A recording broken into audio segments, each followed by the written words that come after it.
Hey, Aaron, how equipped, how ready is your ball club in your mind? Ready. Had a long week of work. Guys have been focused. We'll have another workout today, obviously, here in a little bit. But I know the guys are chomping at the bit to get going. It's been a long road to get here, and now we get to go compete for a championship, and that's what we set out to do.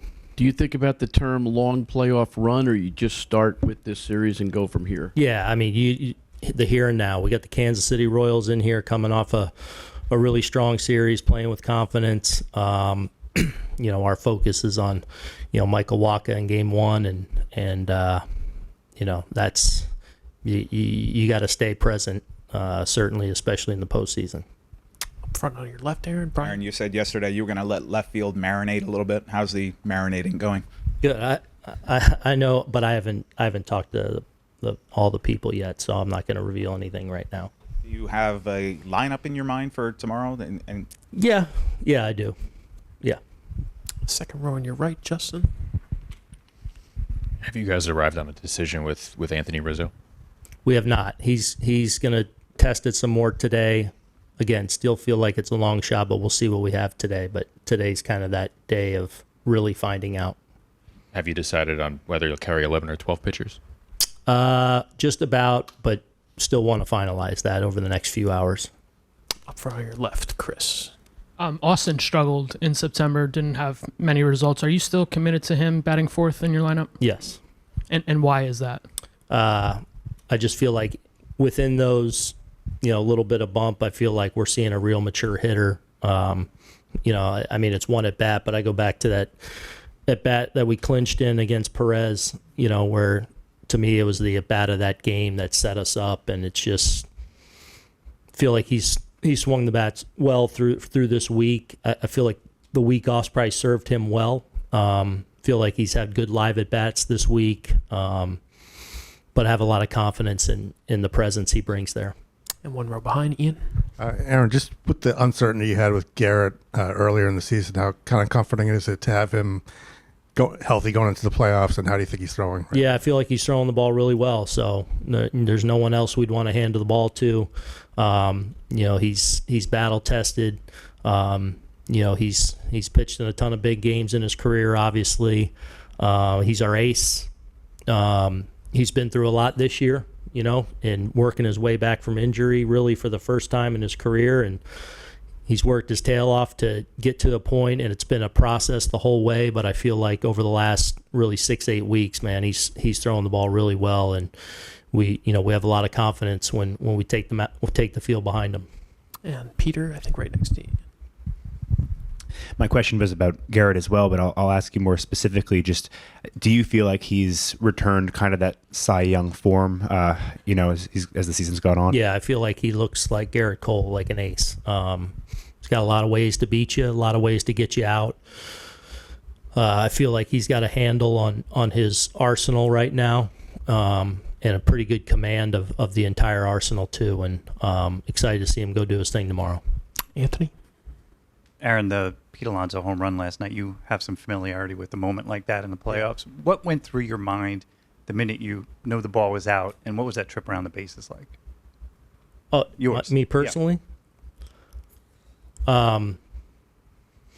I don't remember it very well, honestly. Like, it's one of those, I tell people this all the time, like, you have those moments in your life that you can remember, like, recall it, picture yourself there. It's very foggy for me. I knew it was gone. I was just making sure initially it was fair, and then I knew it was going to be fair. So turned into a pretty good night. Gary, right in front of you, Anthony. Did Jake come away okay from throwing yesterday, and is he still on track to pitch for you guys in this series? Yeah. So he threw in the sim game. Stuff was really good. So again, I want to make sure he gets through his catch play and everything today, but early in talking to him a few hours ago, felt like everything was going to be good, but want to get through that part too. Gotcha. And you said also you're still deliberating on how many pitchers close to finalizing. Do you expect Marcus to be part of that, or are you still unsure on that? We'll make that call here in the next few hours. Against the wall on your right, Joel. Aaron, do you feel the team's any different as far as you got to make a decision at left, you got to make a decision at first, you don't have a set closer, maybe you'll pinch run a little more, that it's a different kind of team that you're taking in the playoffs maybe than your other one, where you have to kind of do a little more? Maybe a little bit. I mean, every year's different. I do feel like we're a little more whole than we've been in some years going into the playoffs. You know, obviously, Riz getting hurt, was a blow down the stretch there for us, and Nestor not being there, and DJ now being out for a few weeks. But I also feel like we got a lot back over the last month that hopefully serves us well, and that we have more options going into a series that, can play a factor or play a role. Go to Greg in the second row on your right. Did everybody come through the last 2 days of workouts healthy? Yeah. Just making sure Cousins plays catch and all good. Yeah. And just with Judge, how much do you sense his playoff runs have kind of eaten at him, just not ending how he wants them to over the years? Look, I think Judgy, first and foremost, just like all of us has been through this a lot now, we want to win a championship, and that's where the focus is. So I know that's where his focus is, and feel like he's in a really good spot right now. And yeah, I mean, it's not about individual stuff at all. This is about us going out and doing things to try and win baseball games and compete for a championship. We'll go to Ron up front. What was the bullpen sim game schedule for Clark and Hill the last few days? And did you do it thinking that either or both could be available out of the pen in one or two, and then line up? Yeah, they didn't throw in those because they threw at the back end of the week of the regular season. So they've thrown bullpens. Yeah. Well, you could have used them in the sim game for an inning just to simulate. Yeah, but we're more their days more lined up on bullpen days to have them ready, going in early in the series. So are they both options out of the pen? Yeah. I think Dan has a question 4 rows back on the right. And then Bob. What are your expectations for Soto? He's about to become a huge free agent. Now, you've only guaranteed him this year. Just, the playoffs are here, and you've seen him for a whole season now. What do you think this is going to be like for him? I mean, I'm not thinking of the free agency part of it. I don't think he is. I think he's loving being here and being part of this team and knowing what's at stake and what he has an opportunity to do. He's been in playoff baseball before. He's won a championship before, so he obviously knows what it takes. And I think that's where his mind is. Talk about being present. I think he's very present with where he is, and obviously he's coming off an amazing regular season, and obviously a guy we count on heavily in our lineup. But I think he's in a great place. I don't think he ever gets ahead of himself like that. I think that'll be for that when that time comes, they'll handle that. But right now, I think he's completely focused on going out there and performing on a big stage in the playoffs. Go to Bob, then Brendan. Aaron, excuse me. Aaron, you've managed the Yankees team that almost got to the World Series, and you've also managed a Yankee team that didn't get to the playoffs.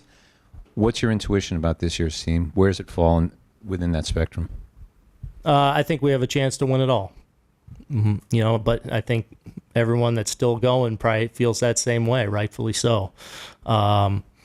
Again, I feel like in a lot of ways we're in a better position going into the postseason this year with some of the things that have kind of come together at the end. But I've been, anytime we've gone into the postseason, I felt really good about our chances, and no different now. Last year was, we weren't not close to as good as what we are now. That's the reality. So I'm excited to see us take our shot, and I know our guys are all ready to roll. Brendan. Back on Soto, you've had him for a full season. Just what's that been like? It's been awesome. I mean, obviously getting to see what him and Aaron have done together. We talk about the historic nature of the seasons they've thrown up. But I've really enjoyed the person, really since one of those memories I can remember when I first called him. In the off season, it was in the evening in my hallway upstairs off my bedroom, and talked to him for the first time. And then just seeing him come into spring training and just immediately get integrated in our room. I grew an appreciation for his love of the game that you can tell he has. And obviously, he's just been a really good teammate and person in our room. Obviously he obviously came in here with a ton of attention and all the attention that goes with him being a free agent at the end of the year. And, you've never felt that. It's been about being part of this team, and, he's fit in perfectly. And it's been a lot of fun to get to know him and to see how much he cares about his craft. And you said you think he's really loving being here. Yeah. What gives you that that observation? I don't know. I interact with him every day on some level, and to me, it seems like he's enjoyed his time here. So I'd probably enjoy my time too if I walked out with that skill set every day. So, but to see how watching him interact with his teammates and just watch his ease with which he moves through the room, and in my view, the comfortability he has in our room, that's what tells me that. Do two last ones. Gary up front on your left. If Rizzo can't play in this series, what kind of impact could he still have, considering, one, you guys have some first basemen who are still newish in the position, and two, that he is a guy with championship experience? Yeah, no doubt. I mean, that's one of the things Anthony brings to the table from an intangible standpoint anyway. And so, yeah, there's always those things that you can bring to the table, and certainly with some of the inexperience we have at first base with some guys. So he's already, been out there working with guys and talking through situations, and if he can't go, that'll be the case moving through this series. The second row on your right, and then we'll do Ian as the last one. Aaron, your former bench coach, Carlos Mendoza, what have you thought about his run and him leading his squad to the postseason in his first year as a Mets manager? Yeah, I think he's done great, and not surprisingly. He's just such a quality person. Worn a lot of hats in the game for being a young man. He's played through the minor leagues, coordinator, manager, coach, my bench coach. Just you get to be around him and you understand what a quality person he is and what a great baseball person he is and what a great baseball mind he has. For him to be leading that team, especially with all they went through the first 2 months, I mean, it got off to a pretty crappy start, and not surprisingly, he was steady at the helm, and it's been fun to watch him, do his thing. But I'm not surprised, and we communicate a lot. I texted him after the game last night, so yeah, I'm excited for him. We'll finish up with Ian, second row at your left. What's the biggest challenge you have facing a Bobby Witt Jr., especially in a playoff series? Just the complete player that he is. Obviously plays a premium position at a high level at short. His speed is, maybe second to none, maybe. I think he's as fast as there is, which shows up on the base paths. He's obviously got great bat to ball, on base, hit for average, and then he's got thump in there too. So he's one of the game's great players. And he's a handful and certainly a guy that has our attention. Hey, Gerrit, what has this wait been like for you? Well, I mean, I'd rather be playing, I guess, in some regards, but, obviously we earn the days off. So I've taken the kids to school a few days and put them to bed a few days. So that's been nice. It's always just like anticipation, just builds day by day until you finally get to play. And when you look at that Royals lineup, what do you see as the biggest challenge for you? Just a lot of quality hitters, good team speed, good power, led by obviously a world champion, MVP type Hall of Famer in Salvador. along with one of the most dynamic talents in the game, Bobby Witt. They have some veteran guys with playoff experience and good, good savvy towards the bottom of their lineup and on their bench. We'll stay there with Bruce Beck. Garrett, what does the opportunity mean to you to get the ball in Game 1 of the postseason for the Yankees? Yeah, it's always a special. It's always a special feeling getting the ball anytime you take it in Game 1. And it's even more special here with this uniform. It feels good, knowing where we started this season and what we've had to do to get to this point. So I'm just very thankful. I'll go to Brendan against the wall on your right, Garrett. Just what do you think of this team's chances to make a run here? I love them. Why? It's a lot of good players, good togetherness. We've shown that we can play really good baseball, and I think we've been waiting for waiting for this series, looking forward to getting into the postseason. So, second row on your left, Garrett. Peter. Hey, Gerrit. Just how would you describe this season for you, and how meaningful is it for you, I guess, to be taking the ball in this moment after everything you've been through? Yeah, I mean, it's a season of ups and downs, seasons of perseverance. I'm thankful that I was able to come through the injury all right and be in a good position, as good a position as I can be at this point, and feeling really good going into the most important games of the year. So, I feel really blessed in that regard, and I'm happy I'm in a position now to be able to contribute. It's taken a while. Go to Brian in the first row. Gerrit, what's it been like to watch Juan Soto for a full 162 here? It's been just as much fun. I haven't had to pay for tickets. I get a front row seat. Nobody obstructs my view, and he just competes on every pitch, like the great players that have come before us, and like the great players that are in every game. I mean, it's just it's fun to watch. Go to Gary right here.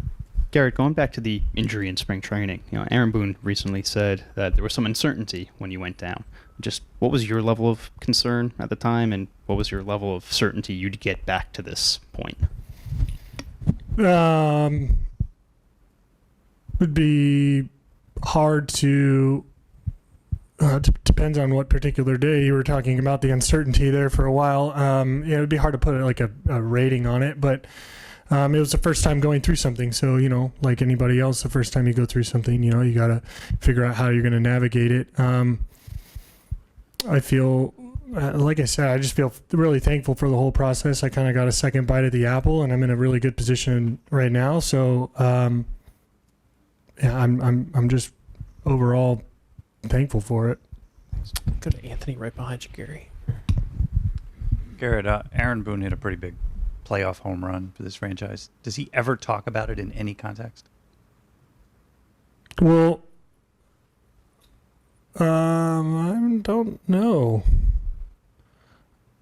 I can't recall him unsolicitedly bringing it up. If it's on replay, sometimes on rain delays, he'll stick his head around the corner and be like, "Did you guys see that?" It's like, "Yeah, we saw it, Aaron." Go to Ron up front. Why do you think Pham has been a particularly tough out for you over the years? Oh, he's a great fastball hitter. What did you learn from just past matchups with him? He's a great fastball hitter. It's why, he really is. He's just tough hitter. Covers all parts of the strike zone. Doesn't really take a pitch off. He was on the White Sox for a while, and they weren't very competitive. But yet there's Tommy Pham not taking a pitch off. Losing 9-0 in the 6th inning, and he just plays every pitch super hard. He's talented. I'll go to Justin in the second row. Kara, Aaron was in here calling Bobby Witt a complete player, but from a pitcher standpoint, technically, what makes it such a challenge? He just has it's just all the attributes. Like he's like a creative player, right? His power, speed, defense, throwing arm. He covers all parts of the strike zone. Hits for average. Doesn't chase a whole lot. And it's like, what's there not to like? Go to Jack, one row behind, and then Bob. Gerrit, when you signed with the Yankees, you famously said pressure is a privilege. But from a team perspective, knowing that this is the one season you guys are guaranteed to have Soto, how much pressure is there on the Yankees to win it all? I don't know. I haven't really thought about it that way. I've kind of just been enjoying it, especially while we have him, and he can't go anywhere right now. So we're just, just living in the moment in that regard. We'll go to Bob against the wall. Gerrit, could you talk about how your arsenal has diversified this year? I mean, your other pitches besides the fastball are as important to you and as effective as your fastball. Can you talk about the evolution of that? Yeah, I mean, I'm just constantly in the pursuit of efficiency and trying to figure out, what's the best way to get the out.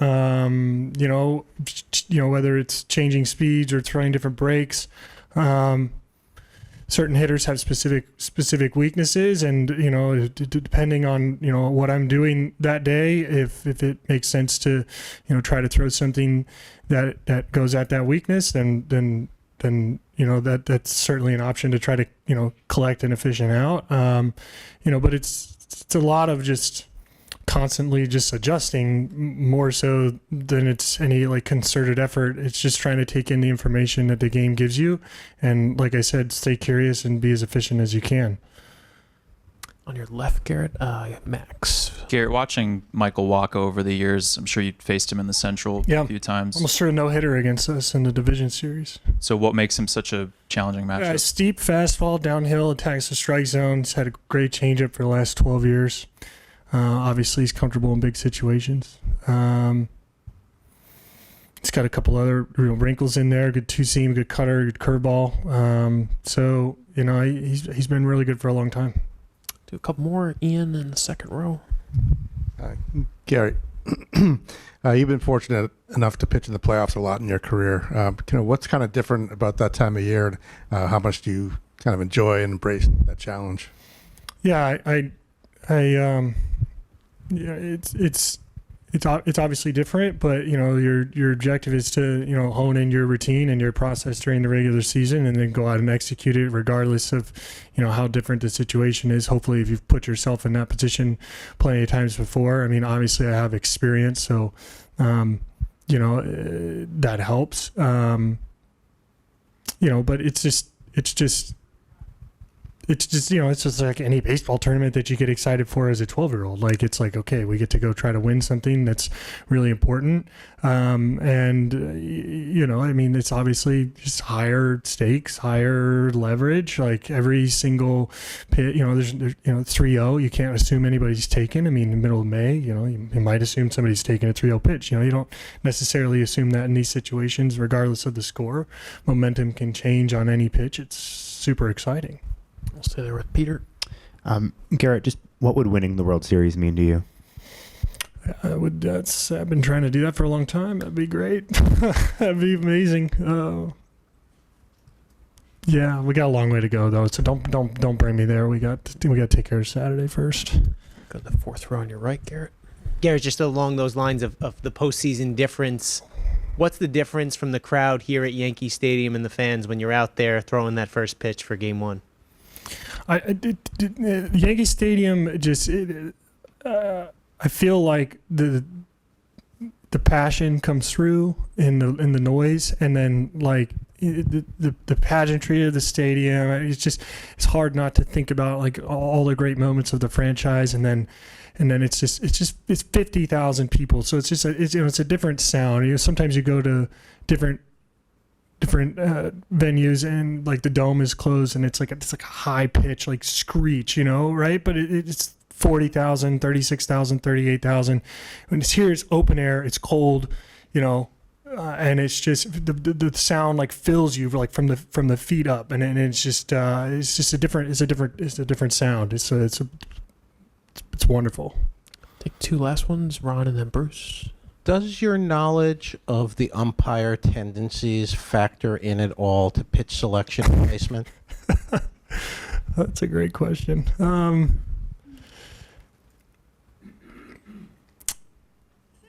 No.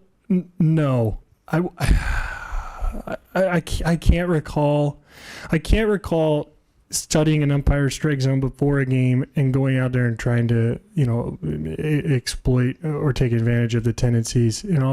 Within a game, you get a certain pitch, right? And you're like, well, I might as well throw that one again right there. I mean, we've been doing that since 1908. So, that's pretty standard. And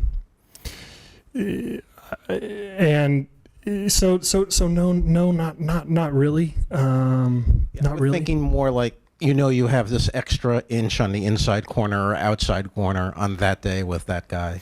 Yeah, not as preemptively as that. I mean, I've taken a look at some of them sometimes to kind of, added some objectivity to my perspective of them. Like before, we didn't have those charts, so it was like, okay, if I can remember this game on this guy, he was sometimes large in this area. Now we have data, so like I don't want to go out there and know that the guy's tight and expect him to be wide, because that's just kind of managing my expectations. But I wouldn't say that I've never really had a tactical like type of situation where it was like, okay, like we're going to attack the umpire strike zone, more so than the hitter. But it's like sometimes if you get a call on the outside corner, like way off, it's like, well, like maybe we try that again. But again, that's novel stuff. Like that's playing baseball A. So I'll finish up with Bruce. Do you consider the mound like that area, like your laboratory, like your classroom? Are you most comfortable when you're just getting ready to pitch? Yeah. I mean, I like the mound. I like the mound here. Danny does a great job. I think sometimes we refer to it as an office a bit. Maybe it's a bit grown up, but laboratories, like I guess laboratory works. I mean, you get comfortable out there, right? That's where we play all the time. So I'd imagine like any player kind of steps into their zone and they have a level of comfort or they have a level of familiarity, like you feel at home. You've gotten in the zone in this particular spot on the field like so many times. So it's like, back in college we used to talk about, you step into the circle, you step out of the circle, kind of a thing. So yeah.